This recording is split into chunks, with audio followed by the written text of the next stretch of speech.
Alrighty, time for the Crazy Pick Chef. Hey, MacBean Scottish Fitness, Farms and Prepping. Got the grill fired up, and this morning it's going to be steak. It's not just for breakfast anymore. And that's what I'm going to be putting on the grill. Man, it's going to be good eating. Now we're going to prepare a potato dish. Those, I'm going to chop those up along with some other things. So a little olive oil at the bottom. We will add more, but we'll add that butter. So let's get those chopped up first. So we slice them up. I got some red and yellow potatoes, or golden potatoes they call them. Butter, Kerrygold, pure Irish butter. And then I'm just going to layer this up, and I do have some other vegetables to add to it. Got some peppers to add some zip into it. And then all this stuff's got to go out on the grill, so I really got to get it moving. So now I got a layer of green peppers and one jalapeno, and now for another layer of potatoes. All right, so another little sprinkle of olive oil.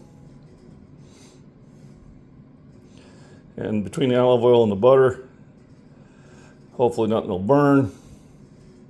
Because I will be cooking on a high heat. A little more salt and pepper, I'll cover it and get it on the grill. So now we're getting a good sear on the steak.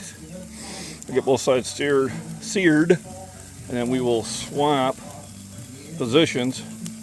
I'll bring the steaks over to the cooler area, and then I'll put the potatoes and green peppers and onions on the hot area, and then cover it. So right now I'm just getting a sear to lock in that flavor, and then we're going to swap. So remember, steak and potatoes and veggies are not just for breakfast anymore. All right, so now I got them switched over where those will rest, and now I'll get the good cooking. And then what I'm going to do is I'm going to put the cover on it and kind of adjust the air. And we're going to let that probably go for a good 10 minutes. Then flip them over in about another 10 minutes. And then everything should be just about done. So this is going to be good eating. And while everything's cooking, quick walk out to the garden, see how everything's doing. Potatoes seem to be still doing okay. I got a little wilt on there.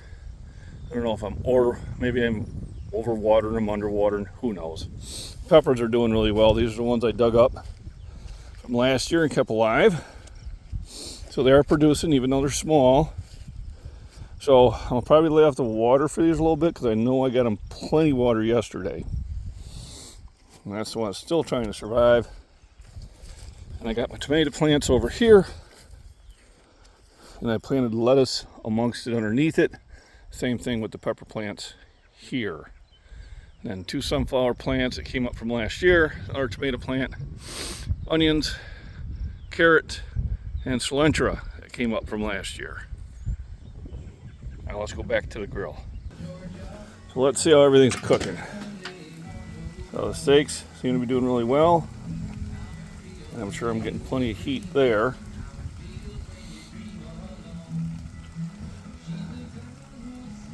Still got some time yet.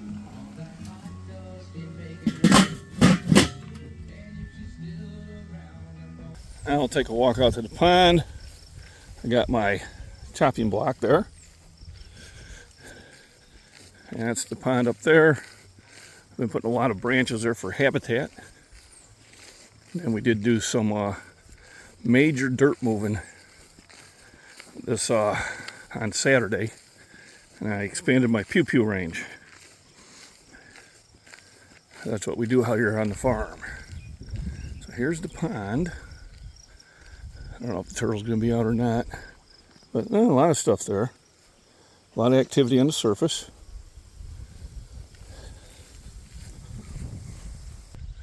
So here's the entrance to the pew-pew range. Plenty of parking. And now, all the way out to there to shoot. So we moved the hill back probably a good 100 feet. It was always really good for you know, maybe short range rifle and pistol. But now at least we got enough length to do some zeroing in on the more high powered rifles.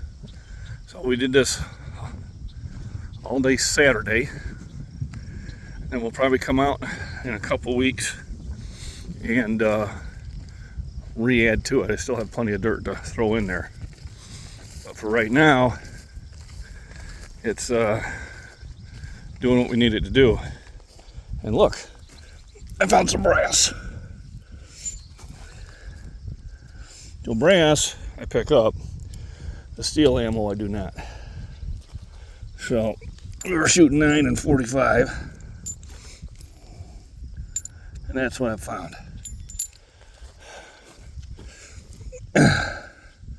This brass can be reused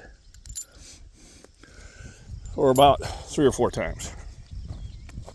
Let's head back to the grill. Alrighty, let's take a look. Looks like they're doing pretty good. So I flipped the steaks once and letting some air get back in there and get the charcoal really hot again before I put the cover back on. And then give it probably about another 5 minutes on the steaks, then bring them out and let them rest. And then let those go for about another 10 minutes. All right, let's check on it. Woo-wee! That's looking good in the neighborhood. I think one more flip and it'll be perfect. So I think I'll do this one as both a premiere and a probably just a regular video. Try to have a little fun with it tonight at work. Hope everybody joins in. And there's the old oak tree. And I have the chats underneath. That thing is getting big. I planted it when it was about maybe 1 inch in diameter and maybe about 5 foot tall 20 years ago. And it's now a nice, healthy, stout tree.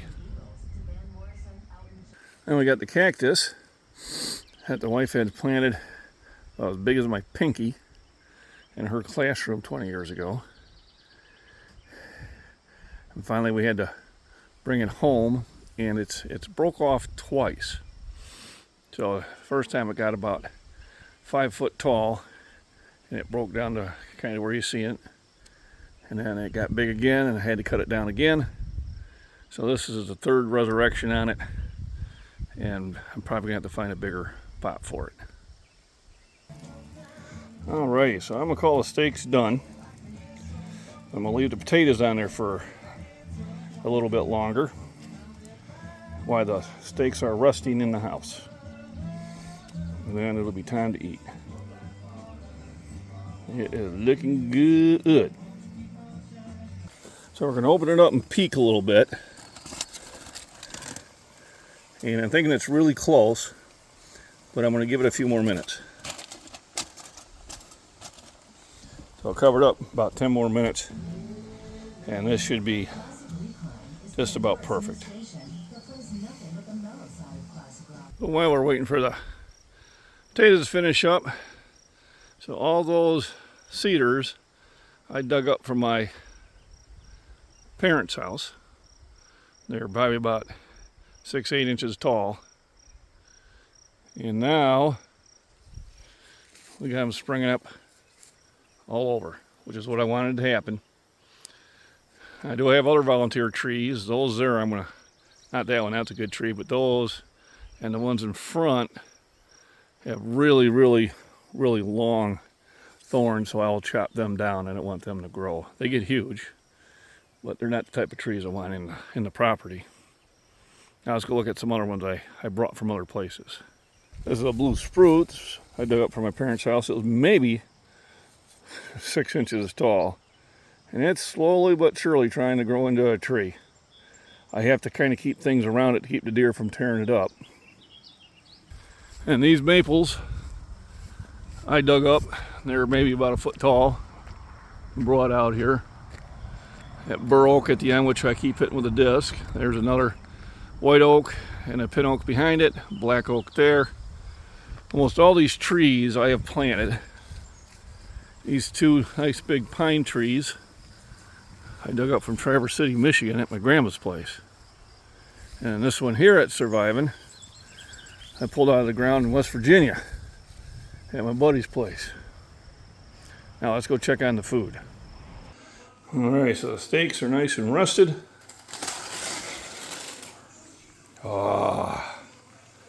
Yeah, looking just about perfect. So, getting ready to serve. Wash it down with a good glass of Fairlife milk. And like I said, steak, it's not just for breakfast anymore. So I hope everybody will enjoy this video. I'll put it up as a premiere just because I cannot at this time get a good enough signal to do a live stream. Otherwise I would have tried to live stream this. But as soon as Elon Musk gets a few more satellites in the air, hopefully I'll be able to get Starlink, and then that'll help things out. So, MacBean Scottish Fitness, Farms and Prepping, and the Prep Chef, Crazy Prep Chef. Thanks for joining in. I hope you enjoy the videos, and I will talk to you later.